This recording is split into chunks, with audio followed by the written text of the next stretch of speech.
जय हिंद दोस्तों, स्वागत और अभिनंदन है आप सभी का आपका अपना प्यारा यूट्यूब चैनल ज्ञान गुरुजी क्लासेज में।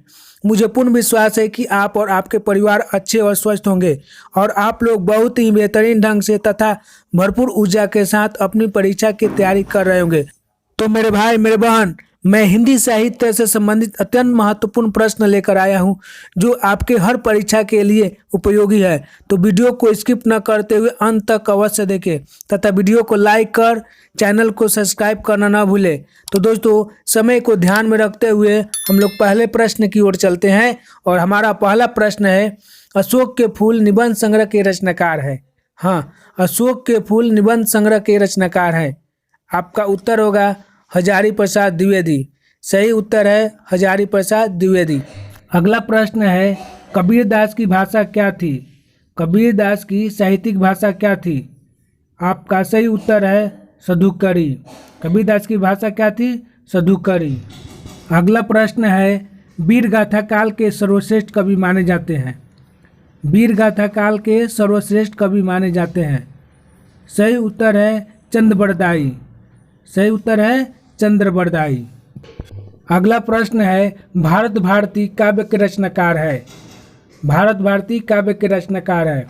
सही उत्तर है मैथिली शरण गुप्त। दोस्तों, अगला प्रश्न है, संस्कृति के 4 अध्याय किसकी रचना है? जी हाँ, संस्कृति के 4 अध्याय किसकी रचना है?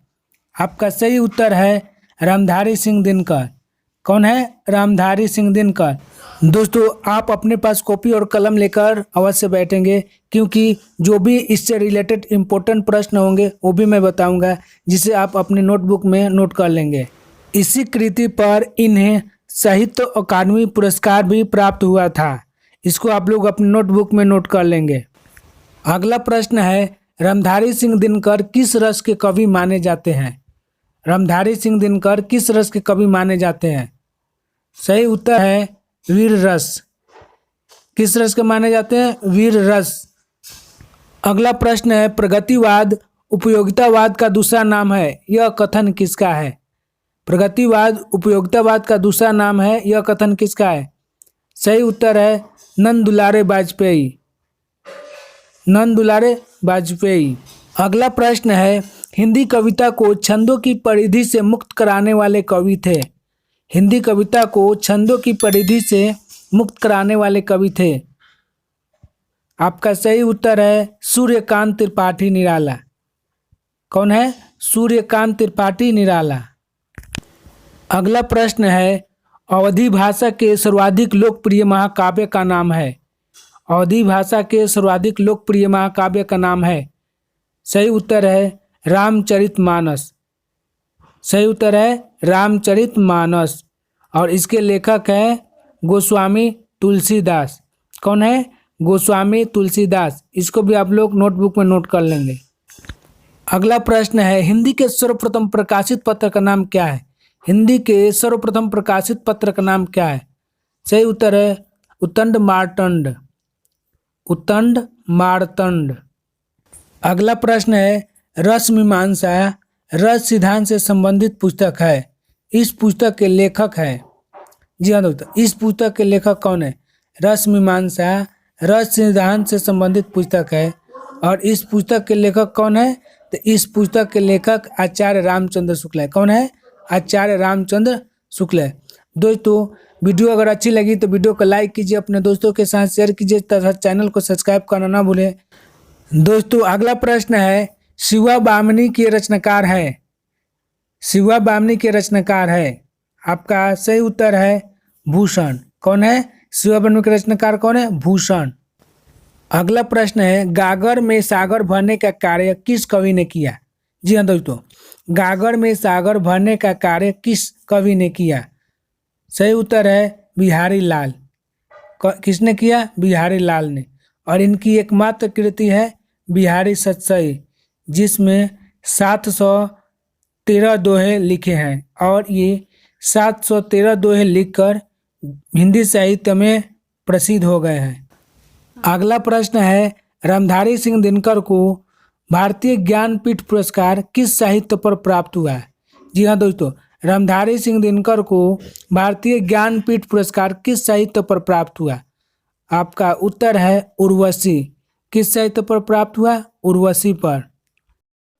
अगला प्रश्न है, बिहारी किस काल के कवि थे? बिहारी किस काल के कवि थे? रीतिकाल। सही उत्तर है रीतिकाल। और रीतिकाल को 3 भागों में बांटा गया, रीतिबद्ध, रीतिसिद्ध और रीतिमुक्त। रीतिमुक्त धारा के कवि घानानंद है और बिहारी रीतिबद्ध और रीतिसिद्ध दोनों धारा के कवि है। इसको आप लोग नोट कर लेंगे। अगला प्रश्न है, भाषा के संबंध में हिंदी शब्द का प्रयोग सर्वप्रथम किसने किया? भाषा के संबंध में हिंदी शब्द का प्रयोग सर्वप्रथम किसने किया? सही उत्तर है अमीर खुसरो। किसने किया?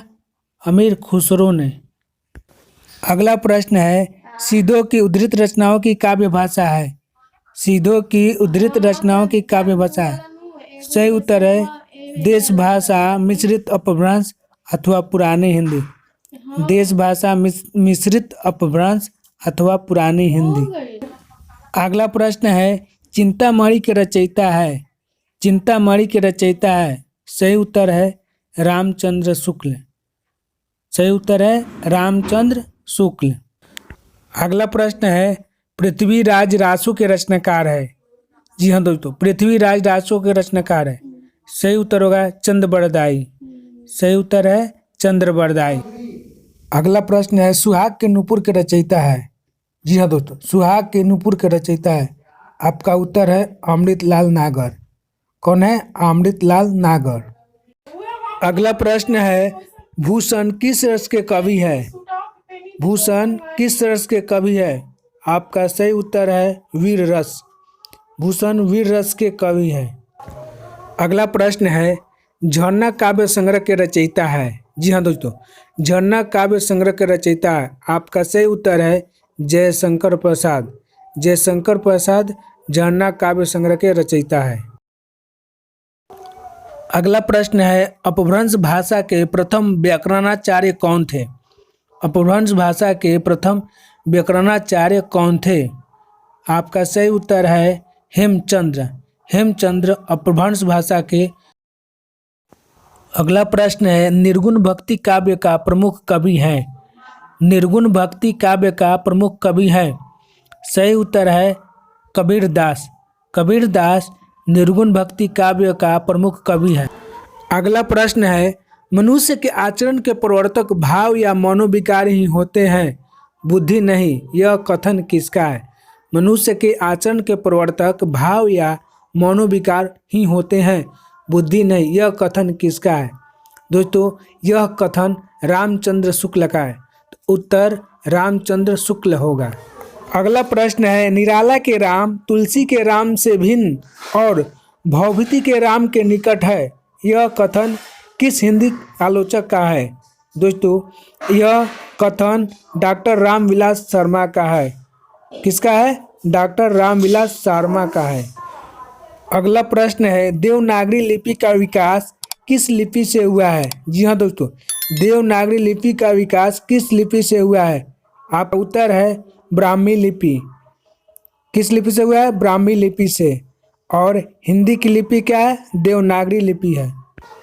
अगला प्रश्न है, पल्लव के रचयिता है। जी हाँ दोस्तों, पल्लव के रचयिता है। आपका सही उत्तर है सुमित्रा नंदन पंत। और सुमित्रा नंदन पंत छायावादी कवि है और इन्हें प्रकृति के सुकुमार कवि के नाम से भी जाना जाता है। अगला प्रश्न है, सूर्यकांत त्रिपाठी निराला को कैसा कवि माना जाता है? सूर्यकांत त्रिपाठी निराला को कैसा कवि माना जाता है? आपका सही उत्तर होगा क्रांतिकारी। जी हाँ दोस्तों, सूर्यकांत त्रिपाठी निराला क्रांतिकारी कवि हैं। अगला प्रश्न है, किस रचना की सर्वाधिक टीकाएँ लिखी गई है? जी हाँ दोस्तों, बिहारी सतसई की सर्वाधिक टीकाएँ लिखी गई है और इसके लेखक बिहारी लाल है। कौन है? बिहारी लाल। अगला प्रश्न है, छायावाद के प्रवर्तक का नाम है? जी हाँ दोस्तों, छायावाद के प्रवर्तक का नाम जयशंकर प्रसाद है। आपका उत्तर है जयशंकर प्रसाद। दोस्तों, समय को ध्यान में रखते हुए यह वीडियो थोड़ा सा फास्ट बनाई गई है क्योंकि यह वीडियो प्रैक्टिस के लिए बनाई गई है। इसलिए अगर आपको वीडियो अच्छी लगी तो वीडियो को लाइक कर चैनल को अवश्य सब्सक्राइब कर दीजिएगा। तो चलिए दोस्तों अगले प्रश्न की ओर चलते हैं और अगला प्रश्न है अष्ट छाप के सर्वश्रेष्ठ भक्त कवि कौन है? अष्ट छाप के सर्वश्रेष्ठ भक्त कवि कौन है? आपका सही उत्तर है सूरदास। जी हाँ दोस्तों, सूरदास अष्ट छाप के सर्वश्रेष्ठ भक्त कवि है। अगला प्रश्न है पद्मावत किसकी रचना है? जी हाँ दोस्तों, पद्मावत किसकी रचना है? आपका सही उत्तर है मलिक मोहम्मद जायसी। सही उत्तर है मलिक मोहम्मद जायसी। अगला प्रश्न है किस छायावादी कवि ने समाज शैली का सर्वाधिक उपयोग किया है? किस छायावादी कवि ने समाज शैली का सर्वाधिक उपयोग किया है? आपका सही उत्तर है जयशंकर प्रसाद। अगला प्रश्न है भक्तमाल भक्ति काल के कवियों की प्राथमिक जानकारी देता है, इसके रचयिता थे। भक्तमाल के रचयिता थे। आपका सही उत्तर है नाभादास। नाभादास भक्तमाल के रचयिता थे। अगला प्रश्न है हिंदी भाषा का पहला समाचार पत्र उदंत मार्तंड किस सन में प्रकाशित हुआ था? यानी कि हिंदी का समाचार पत्र उदंत मार्तंड कब प्रकाशित हुआ था? तो आपका सही उत्तर है 1826। जी हाँ दोस्तों, 1826 में प्रकाशित हुआ था। मेरे भाई मेरे बहन, अगर वीडियो आपको अच्छी लगी तो वीडियो को लाइक कीजिए, अपने दोस्तों के साथ शेयर कीजिए तथा चैनल को सब्सक्राइब करना ना भूलें तथा बेल आइकन को अवश्य दबाएं ताकि हमारे नए नए वीडियो का नोटिफिकेशन आपको मिल सके। तब तक के लिए जय हिंद, जय भारत।